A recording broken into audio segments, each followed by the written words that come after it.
많은 사람들은 그리스도의 제자가 된다는 것을 오해하고 있는 것 같습니다. 그리고 그보다 더 많은 사람들은 그리스도의 제자가 되었다고 자신을 착각하면서 살아가고 있는 확률이 굉장히 높습니다.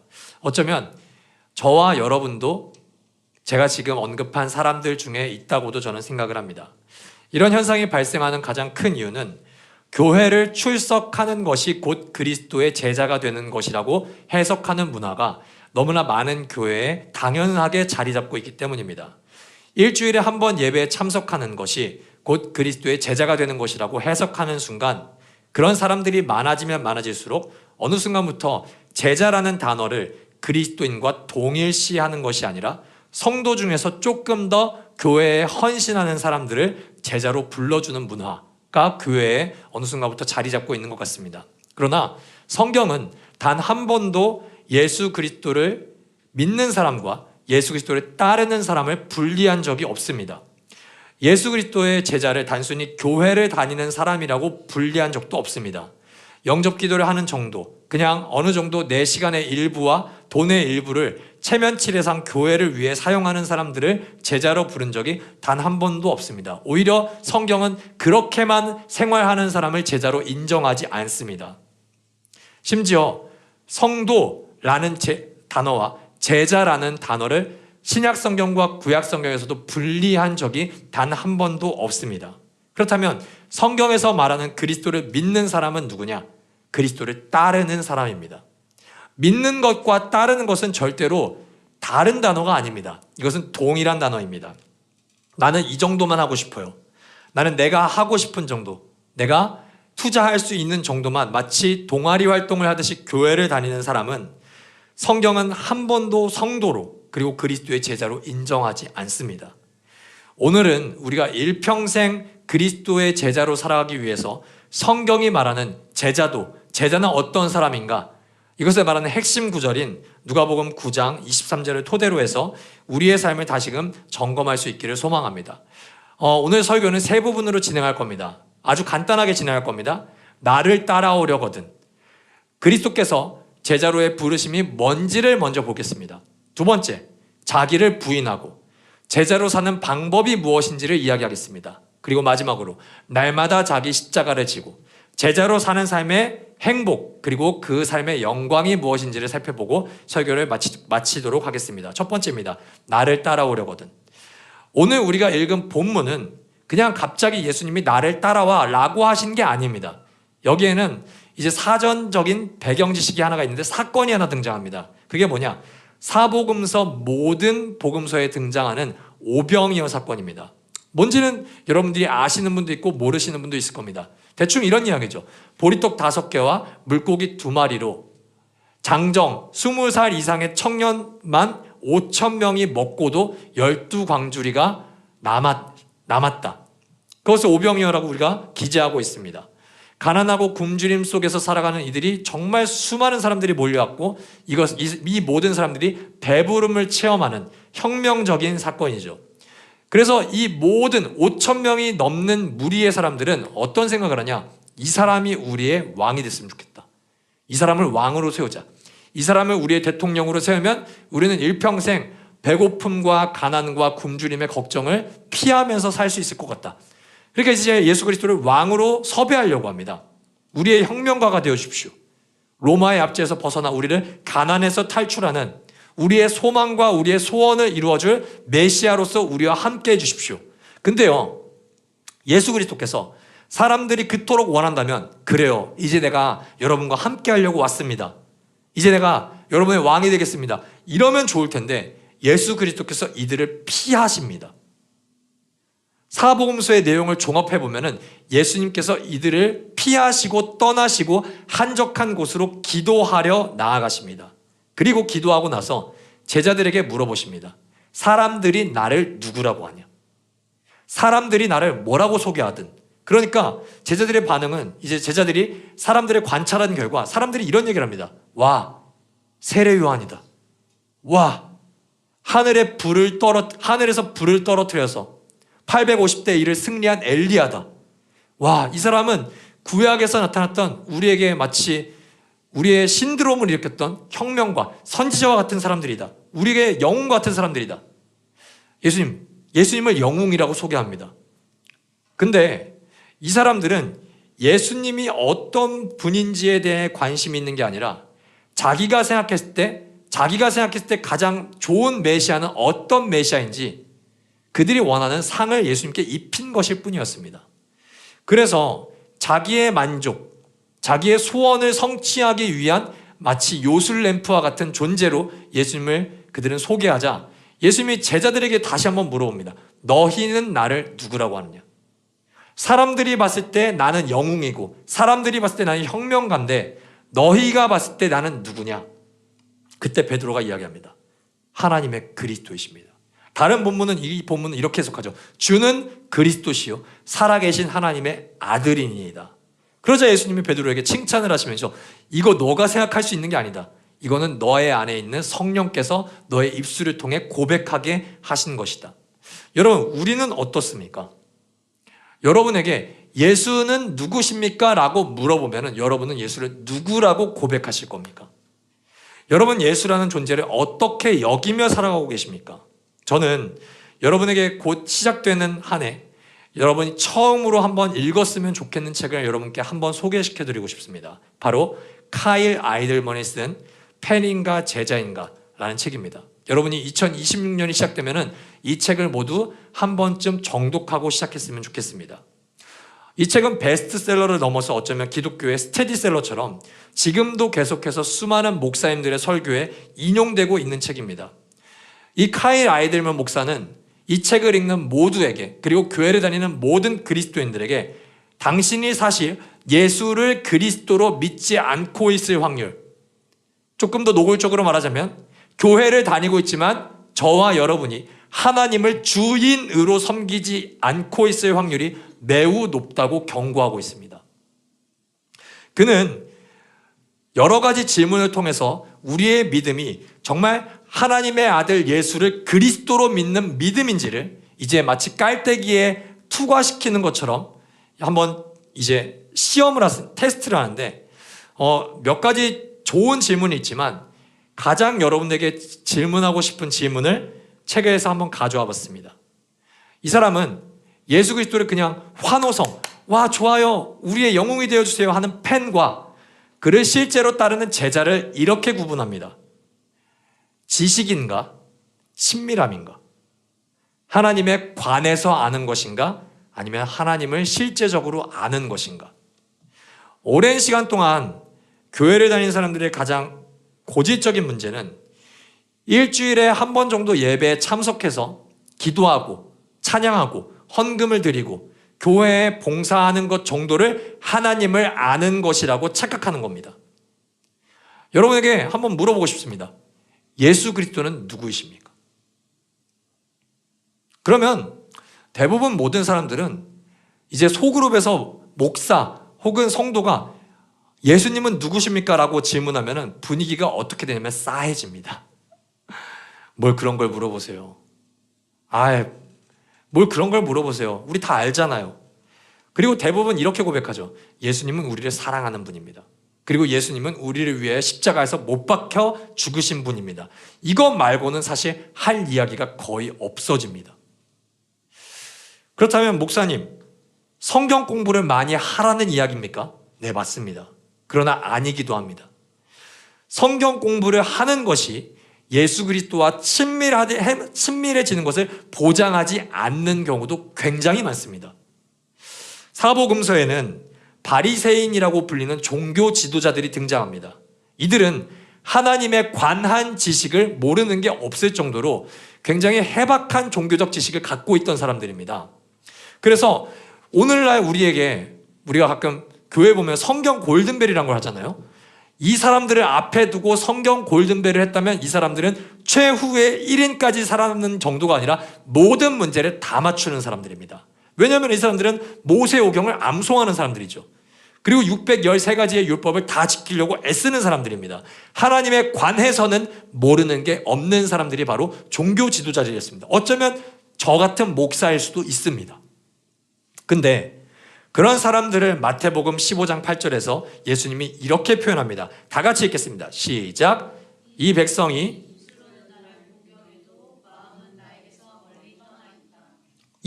입술로는 나를 공경합니다. 예수님, 당신은 메시아입니다.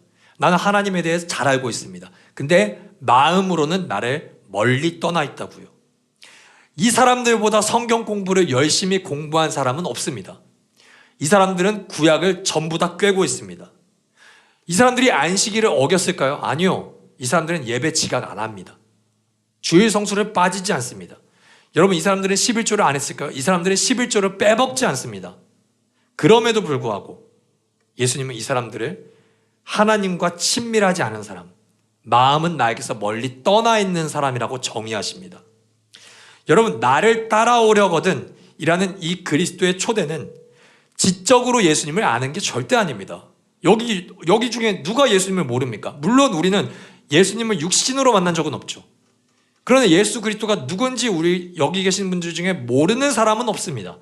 하나님의 아들, 메시아, 우리를 구원하실 구세주, 우리의 주인. 이거를 모르는 사람이 누가 있습니까? 그러나 우리가 생각하는 예수 그리스도를 따르는 것은 이거를 아는 거라고 생각하지만 예수 그리스도께서 우리에게 초대하는 것, 나를 따라오려고 하는 것은 지적인 알을 이야기하는 것이 아닙니다. 플러스 교회의 활동에 더더욱 적극적으로 참여하는 것을 말하는 것도 아닙니다. 내 삶과 결정의 주인을 예수 그리스도께 전적으로 전환하는 결단이 바로 예수님께 따라가는 것이라는 겁니다. 자, 따라간다라는 말은 아콜루테오라는 말을 씁니다. 이것은 그냥 단순히 지적으로 내가 예수를 구주로 고백합니다 라는 동의 수준이 아닙니다. 일주일에 한 번 교회에 오는 수준이 아닙니다.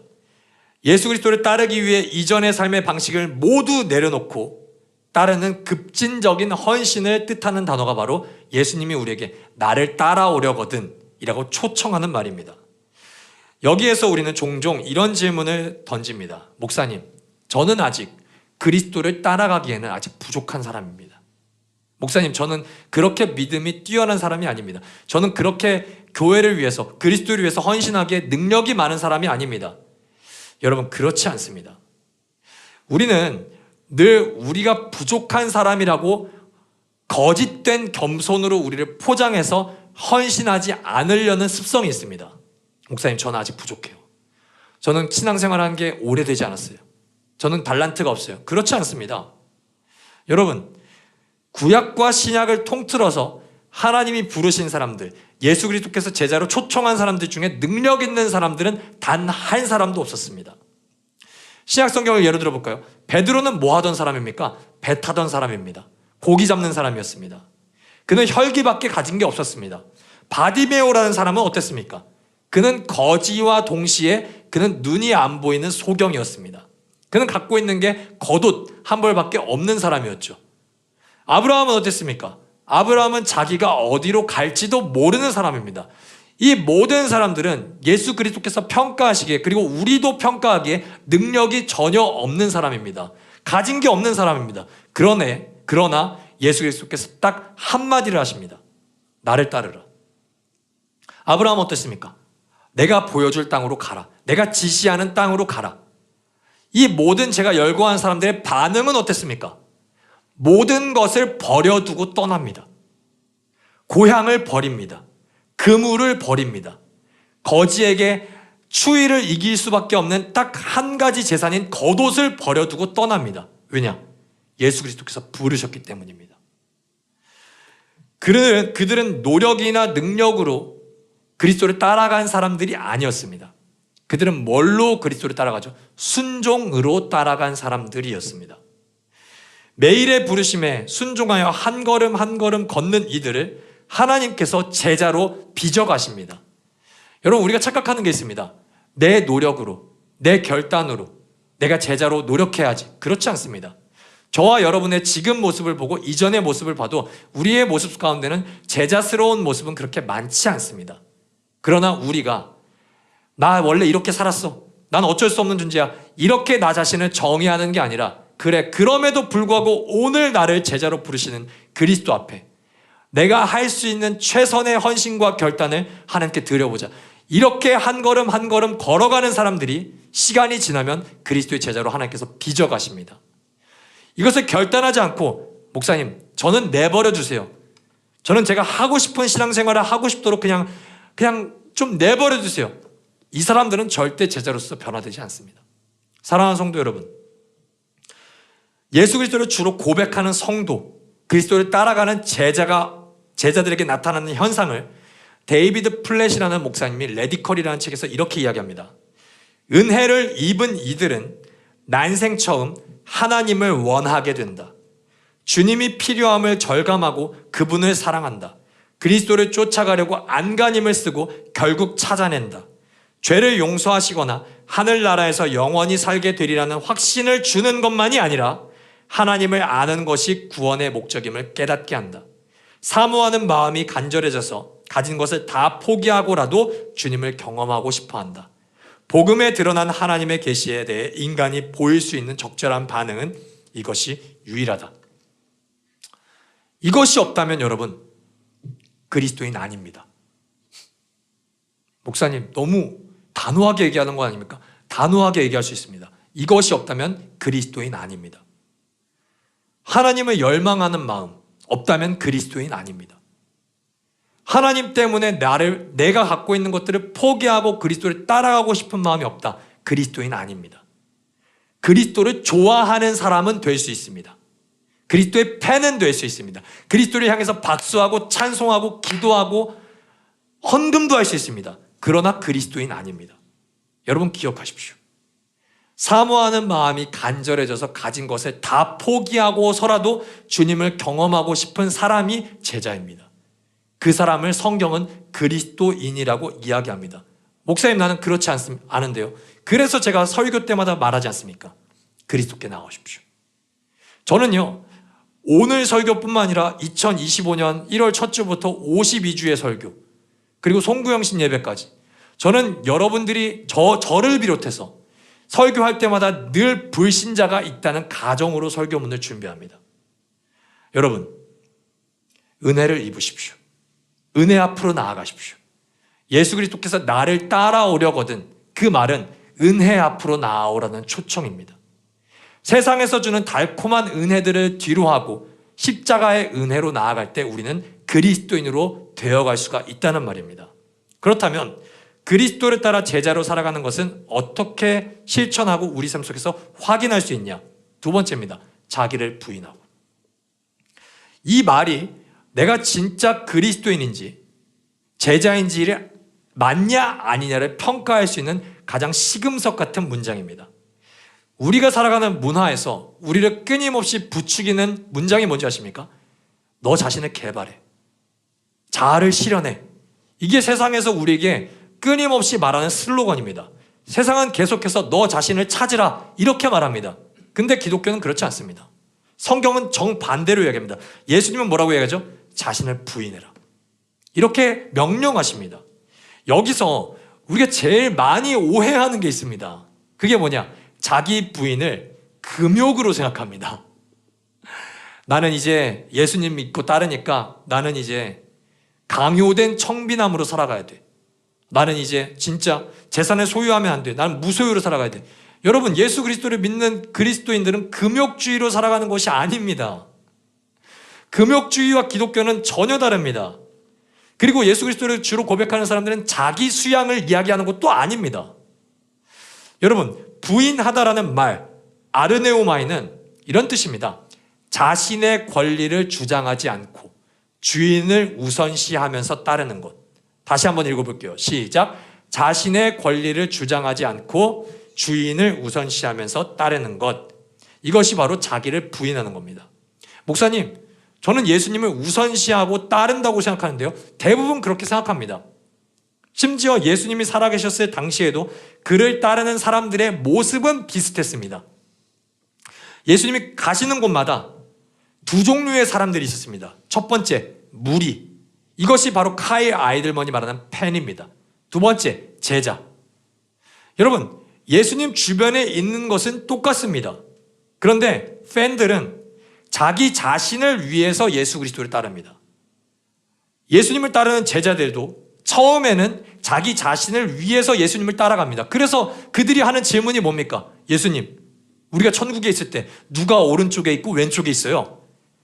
그들의 첫 신앙은 철저히 자기 자신을 위해서 예수 그리스도를 따릅니다.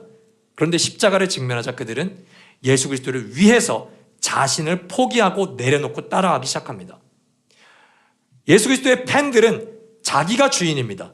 그러나 제자는 예수님이 주인입니다. 팬은 개인의 만족과 구원, 천국 가는 것을 위해서 예수님을 따르지만 제자들은 예수 그리스도를 닮고 그분을 기쁘게 하시는 것이 삶의 목표입니다. 그렇다면 질문해보죠. 저와 여러분은 팬인가 제자입니까? 우리가 구체적으로 좀 더 얘기를 해보면 제자로서 그리스도를 따르는 것이 아니라 팬으로서 예수님을 좋아하는 정도의 사람은 절대로 그리스도를 위해서 자신을 희생하지 않습니다. 희생하지 않습니다. 하나님께 너무 깊게 빠지지 않으려고 조심합니다. 그래서 이 사람들이 늘 주장하는 신앙생활은 세 글자로 정의할 수 있습니다. 적당히. 적당히 기도할게요. 적당히 헌금할게요. 적당히 봉사할게요. 여러분, 내 생활에 너무 지장을 주지 않을 정도로만 예수를 믿고 교회에 나올 수는 있는데, 주일 예배에 참석할 수는 있는데 내가 좋아하는 것을 포기하지 않을 정도로만 교회를 다니고 싶어 합니다. 이 원인이 뭘까요? 이 원인이 뭡니까? 예수 그리스도가 나에게 좋은, 그냥 적당히 예쁜 대상은 될 수 있는데 존귀하고 아름답고 보배로운 대상까지는 되지 않았기 때문입니다. 우리가 이번 주에 천사의 집 가신 분들, 우리가 율동하는 찬양 중에 이런 찬양이 있었습니다. 천국은 마치 밭에 감추인 보화, 땅속에 묻힌 아무도 모르는 보석이라네. 그런데 뒤에 가사가 뭔지 기억나십니까? 그것을 발견한 사람은 기뻐 뛰며 집에 돌아가 집 팔고 땅 팔고 냉장고 팔아 기어이 그 밭을 사고 말 거야. 집을 팔아오십시오. 땅을 팔아오십시오. 냉장고를 팔아오십시오. 이렇게 제가 설교하면 여러분들은 이 교회 미친 거 아니야? 돈에 환장한 교회구만. 목사가 헌금을 저렇게 밝히네 라고 하실 확률이 매우 높죠. 여러분, 당연히 이것은 헌금을 많이 내라고 하는 본문은 더더욱 아닙니다. 이것은 구원에 대한 본문입니다. 이 찬양이 생긴 원인이 있습니다. 마태복음 13장 44절의 말씀을 근거로 생긴 찬양이죠. 예수님이 이렇게 말씀하십니다. 하나님 나라는, 하늘 나라는 밭에 숨겨놓은 보물과 같다. 어떤 사람이 그것을 발견하면 제자리에 숨겨두고 기뻐하며 집에 돌아가서는 가진 것을 다 팔아서 그 밭을 산다. 지금으로는 말도 안 되는 문화지만 그 당시 고대 근동 문화에서는 자신의 가장 소중한 보물, 재산, 그것들을 땅속에 숨겨놓는 일들이 비일비재했습니다. 그런데 주인만 알아야 되는 그 땅속에 숨겨진 보물을 가끔씩 누군가 발견하는 거예요. 와, 미쳤는데?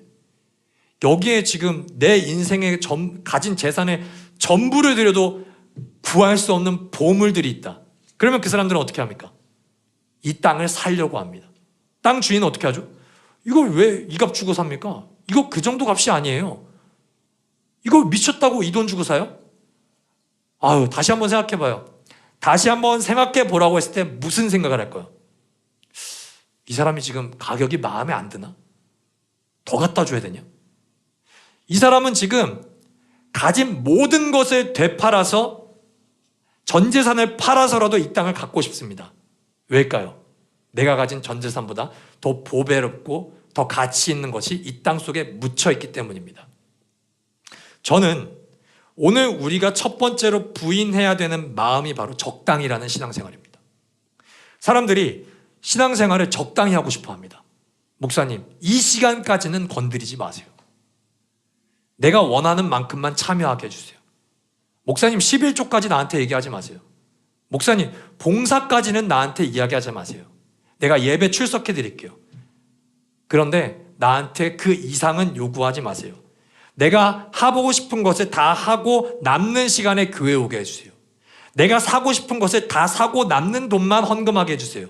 내가 좋아하는 대상에 사랑을 다 주고 남는 사랑을 그리스도께 주게 해 주십시오. 여러분, 그것은 신앙생활 아닙니다. 그것은 그리스도를 주로 섬기는, 그리스도를 따라가는 신앙생활이 아닙니다.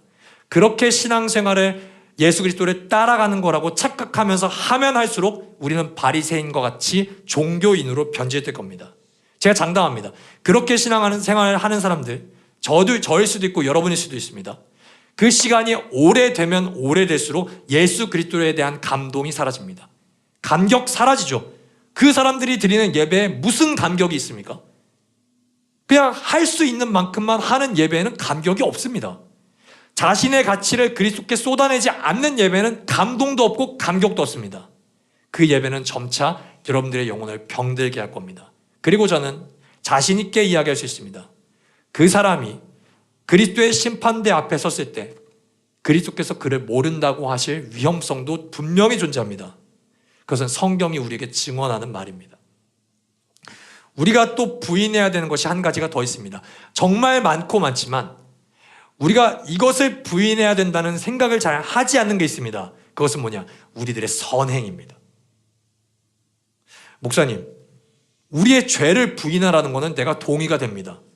근데 왜 우리의 선행을 부인하라고 하십니까? 여러분, 우리가 생각보다 남을 험담하는 것, 그리고 음란한 것, 우리가 세속적인 것, 다 우리가 죄로 인식합니다. 다 죄로 인식한다고요.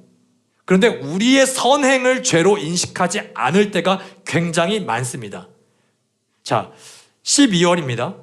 12월은 굉장히 쌀쌀한 겨울이죠. 그리고 크리스마스가 껴있다 보니까 봉사에 관한 많은 소식들이 SNS에 널리 펼쳐져 있습니다. 연탄봉사, 노숙자 사역, 밥퍼, 무료급식. 저는 알고리즘에 생각보다 많은 교회들, 많은 목사님들이 있다 보니까 그들이 행한 많은 선행들이 노출됩니다. 더 나아가 우리가 다녀온 천사의 집도, 라이트하우스 서울숲, 그리고 라이트하우스 일산, 그리고 함께 섬겼던 10대 교회, 그 모든 교회들이 포스팅을 했습니다. 그 여러 게시물들 중에서 제 자신에게 가장 먼저 질문한 것이 있습니다. 수많은 포스팅들이 SNS에 난무하는데 이 일을 통해서 이것을 올린 사람은 무엇이 가장 드러나기를 원하는가? 우리가 천사의 집 갔다 온 거 인스타 스토리에도 올립니다. 게시물에도 올립니다. 혹은 릴스로 제작하는 사람들도 있습니다. 거기에서 가장 많이 드러나는 것이 무엇입니까? 누군가는 봉사에 참여한 자신의 뿌듯함을 드러냅니다. 누군가는 봉사에 내가 어느 정도 희생했는지를 자랑합니다. 그리고 저를 비롯해서 많은 목회자들은 이 봉사에 참여하는 우리 교회가 얼마나 좋은 교회인지를 포스팅에 자랑합니다. 철저히 선행 속에서도 어떻게 하면 자기를 드러내려 하는 우리의 모습 속에서 그리스도는 드러나지 않습니다. 그리스도는 그런 우리의 포스팅 속에서 어떤 영광도 받지 못하십니다. 여러분, 저는 회개합니다. 저는 천사의 집을 포스팅하면서 라이트하우스 일산을 홍보하려고 싶었던 마음도 분명히 존재합니다. 이 모든 것들을 부인할 수 있어야 됩니다. 내가 교회에 열심히 참여한 것, 내가 교회에 열심히 헌신한 것, 이 모든 것들은 악행이 아닙니다. 선행입니다. 여러분 중에는 4년 동안 천사의 집을 갔던 사람도 있습니다. 그런데 그것을 통해서 뭘 드러내셨습니까? 그것을 통해서 저는 라이트하우스 일산에 드러냈고, 그것을 통해서 여러분이 여러분의 의로움을 드러냈다면 그것은 하나님의 영광 받지 않으십니다. 그것은 우리가 부인해야 되는 우리의 영광입니다. 자기를 부인한다는 말은 우리 인생이 철저히 예수님이 주인공이 되시고 예수님이 영광을 받으시는 삶을 이야기하는 겁니다. 그것은 철저히 우리를 조연으로 밀어냅니다. 우리를 그냥 엑스트라 정도로 밀어냅니다. 그런데 우리는 기꺼이 그것을 영광스럽게 여길 수 있습니다. 왜냐? 그리스도께서 주인공이 되셔야 되기 때문입니다. 또한 자기를 부인한다는 말에는 예수님이 주인공이 되시는 삶, 예수님이 주인이 되시는 삶에는 철저히 예외 조항이 있어서는 안 됩니다. 뭐가 있어서는 안 된다고요? 예외 조항이요. 예수님을 따를게요, 목사님. 근데 주일 오후의 시간까지 나한테 요구하지 마세요. 예수님을 따를게요, 목사님. 근데 제가 번 돈이잖아요. 헌금하라고 하지 마세요. 예수님을 따를게요, 목사님. 근데 저를 괴롭힌 사람을 용서하라고 하지 마세요. 그 사람이 얼마나 나쁜 사람인데요. 예수님을 따를게요, 목사님. 그런데 결혼 전에 순결을 지키라는 말씀은 하지 마세요. 예수님을 따를게요, 목사님. 근데 제가 노력한 선행이잖아요. 그것을 예수님께 영광 돌리라고까지는 하지 마세요. 이런 사람은 제자가 아닙니다. 예수 그리스도를 따르는 것은 인생의 몇 %만 따르는 것이 아닙니다. 예수 그리스도를 따르는 것은 우리에게 전부를 요구하십니다. 뭘 요구하신다고요? 전부요. 전부. 우리에게 일부를 요구하시지 않습니다. 그리고 이거 여러분들이 많이 오해하십니다. 예수님은 우리에게 최선을 요구하는 게 아닙니다. 최고를 요구합니다. 내가 하고 싶은 거 다 한 다음에 이제 최선을 다해서 요구하는, 하나님께 드리는 거, 그거 아닙니다, 여러분. 우리가 최고로 가치 있는 것을 우리가 먼저 하나님께 드리는 게 바로 제자의 삶입니다. 예수님을 따르긴 따를게요. 근데 이 문제만큼은 내 가치관대로, 내 기준대로, 내 마음대로 하겠어. 이거는 불가능합니다. 예수님을 완벽하게 따라야지만 그리스도인이 된다는 말이 절대 아닙니다, 여러분. 그렇게 한다면 제자는 있을 수가 없습니다. 그러나 완벽하게 따르는 것이 우리에게는 불가능할지라도 말씀하시는 모든 것을 내가 끝까지 최선을 다해 최고의 가치로 순종하려고 하는 사람들, 그게 바로 예수 그리스도의 제자입니다. 어떤 주제에 대해서만큼은 그리스도의 뜻을 인정할 수가 없다면 그 사람은 그리스도인이 절대 아닙니다. 여러분, 적당히 예수를 믿겠다는 말은 동일한 말로 이렇게 말할 수 있습니다. 그리스도를 주로 고백하기는 싫습니다. 내가 할 수 있는 만큼만 그리스도를 믿겠다는 말은 그리스도를 안 믿겠다는 말입니다. 내 희생과 헌신을 통해서 나를 드러내는 삶은 나를 위하여 그리스도를 이용하는 삶입니다. 그것은 주인과 종이 바뀐 삶입니다. 그리스도께 전부를 드리십시오. 그리고 그리스도를 가장 존귀하게 자랑하십시오. 그것이 오늘 우리가 행할 자기를 부인하는 삶입니다. 이것은 결국 어떠한 삶의 형태로 결국 최종적으로 등장하냐? 날마다 자기의 십자가를 지는 삶으로 귀결됩니다. 날마다 십자가를 지는 삶, 이것은 굉장히 추상적으로 들립니다. 왜냐하면 우리는 십자가를 질 일이 없습니다. 우리에게 십자가는 뭡니까? 집에 가면 벽에 걸려 있는 것. 우리에게 십자가는 뭡니까? 조금 더 십자가를 사랑한다고 말하는 사람은 차에 거는 액세서리 혹은 목에 목걸이 정도로 우리가 거는 액세서리입니다. 그런데 십자가가 어떤 건지를 예수 그리스도께서는 9장 24절에서 정확히 이야기합니다. 다 함께 읽겠습니다. 시작. 누구든지 제 목숨을 구하려고 하는 사람은 잃을 것이요 누구든지 나를 위하여 제 목숨을 잃는 사람은 목숨을 구할 것이다. 브랜드를 보면은 많은 슬로건들이 있습니다. 나이키의 슬로건은 뭡니까? Just do it. 그냥 해. 그렇다면 아디다스는 뭡니까? 아디다스는 인기가 없군요. 죄송합니다. Impossible is nothing. 불가능은 없다. 또 여러 가지 브랜드들은 각가지 슬로건을 겁니다. 너의 삶을 아주 아름답게, 윤택하게, 매력적이게 초청을 합니다. 그리스도의 슬로건은 뭘까요? 기독교의 슬로건은 뭡니까? Come and die입니다. 와서 죽으라.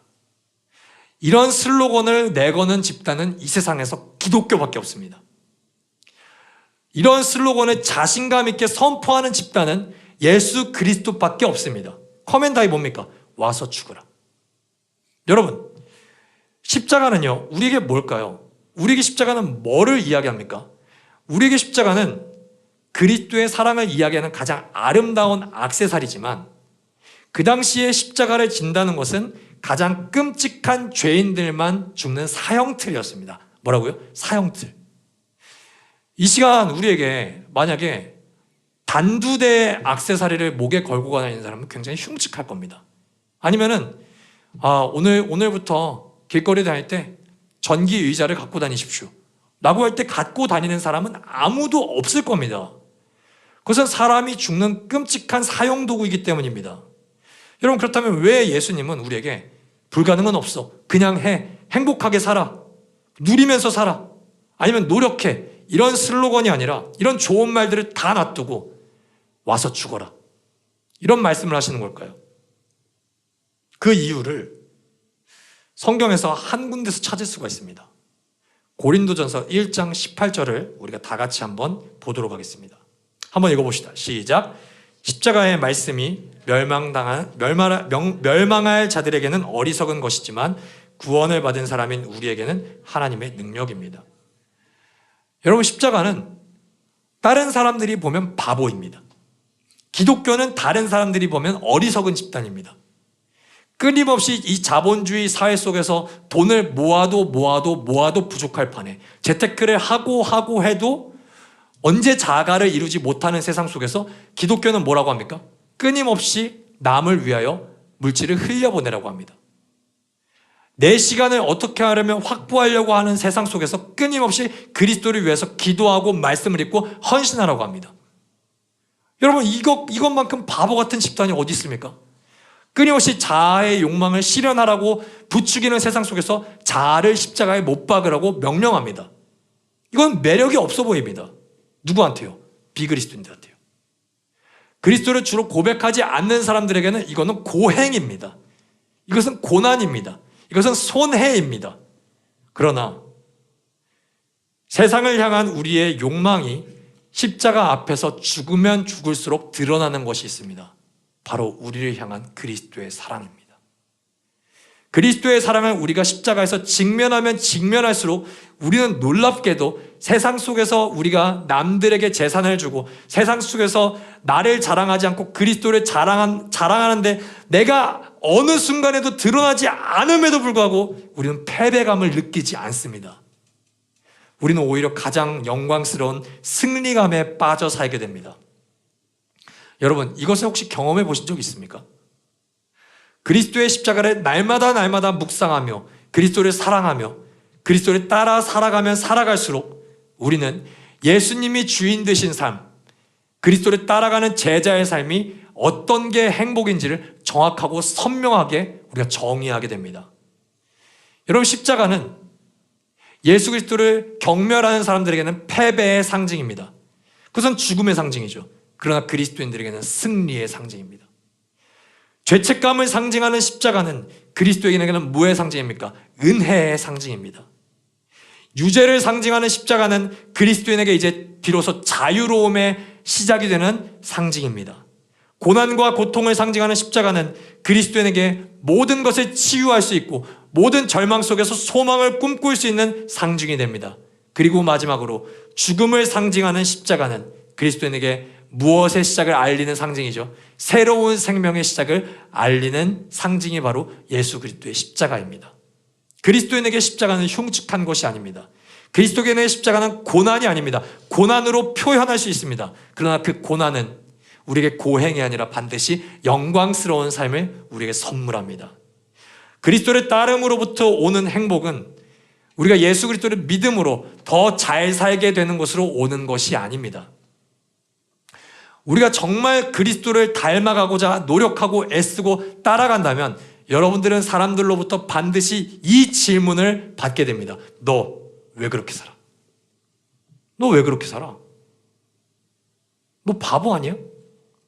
이 질문을 반드시 듣게 됩니다. 그리스도 안에서 주어지는 행복은 날마다 잘 사는 삶, 날마다 호화로운 삶으로부터 주어지는 것이 아닙니다. 그것은 날마다 잘 죽는 삶으로부터 발생합니다. 그래서 여러분, 사도 바울은 이 비밀을 알았기 때문에 고린도 교회 성도들에게 이렇게 권면합니다. 형제자매 여러분, 감히 나는 단언합니다. 나는 날마다 죽습니다. 개역개정은 이걸 날마다 죽노라 라고 썼죠. 이것은 우리 주 예수 그리스도께서 여러분에게 하신 그 일로 내가 여러분을 자랑스럽게 여기는 것만큼이나 확실한 것입니다. 설교를 마무리하겠습니다. 사랑하는 라이트하우스 일상가족 여러분, 그리스도인으로서 누리는 행복은 세상 그 어디에도 없습니다. 여러분들이 자기를 부인하지 않는다면 여러분들은 그리스도인으로서 행복할 수가 없습니다. 그래서 저는 목사로서 여러분에게 오늘 사도 바울과 같이 감히 단언할 수 있습니다. 여러분이 날마다 십자가 앞에 여러분들의 욕망을 못 박을 때 하나님은 그와 반대로 그 그리스도인으로서 누릴 수 있는 승리와 영광과 행복을 여러분에게 날마다 선물하실 겁니다. 오직 우리를 향한 사랑이 완벽하게 새겨진 곳은 십자가 외에 그 어디에도 없습니다. 그래서 우리는 날마다 십자가를 지고 예수 그리스도를 따르는 삶을 선택하는 겁니다. 예수 그리스도를 위해 내 모든 것을 십자가 앞에 내어드리는 삶에 하나님 나라의 무한한 행복이 준비되어 있습니다. 우리의 생명을 위해서 그리스도께서 우리에게 베푸신 사랑에는 일부가 아닙니다. 거기에는 적당이라는 단어는 존재하지 않습니다. 그리스도께서 우리에게 주신 것을 기억하십시오. 그분은 우리에게 생명을 내어주십니다. 그분은 우리에게 하늘 보좌의 영광을 선물하십니다. 그분은 자신의 모든 물과 피를 우리에게 쏟아내십니다. 하나도 남김없이요. 여러분, 그리스도께서 우리에게 모든 것을 선물하실 때 그가 갖고 있는 감정이 무엇일까요? 후회할 텐데. 아니요. 그에게는 후회가 없습니다. 이 정도만 하면 될 텐데. 그에게는 적당히가 없습니다. 그는 남김없이 자기를 내어주십니다. 그리고 주저하지 않고 자기를 내어주십니다. 그는 후회하지 않고 자기를 내어주십니다. 그러니 여러분, 저는 오늘도 2025년의 마지막 설교 이 결론을 여러분께 이렇게 소개하고 싶습니다. 그리스도께 나오십시오. 그리스도의 영광의 그 보좌 앞으로 나아가기 위해서는 십자가의 길을 반드시 통과해야 됩니다. 그 십자가를 피하지 마십시오. 적당히 가지 마십시오. 멈추지 마십시오. 십자가 위에서 전부를 내어주신 주님의 사랑을 발견할 수 있다면 우리는 반드시 그 십자가 앞에 날마다 죽는 경험을 해야 됩니다. 그래야지 우리가 못 박히는 그 순간마다 우리를 주님이 얼마나 사랑하는지를 우리가 발견하게 됩니다. 그리고 그 사랑은 우리를 또 죽음의 길로 자처하게 합니다. 주님을 사랑하는 것, 주님을 따라가는 것, 주님을 위하여 우리의 모든 것을 아끼지 않고 헌신하는 것, 이것이 그리스도인에게 가장 큰 행복임을 아는 사람만이 자기를 부인할 수 있습니다. 날마다 자기의 십자가를 지고 그리스도를 따라갈 수 있습니다. 사랑하는 여러분, 그 인생으로 여러분의 삶을 초대합니다.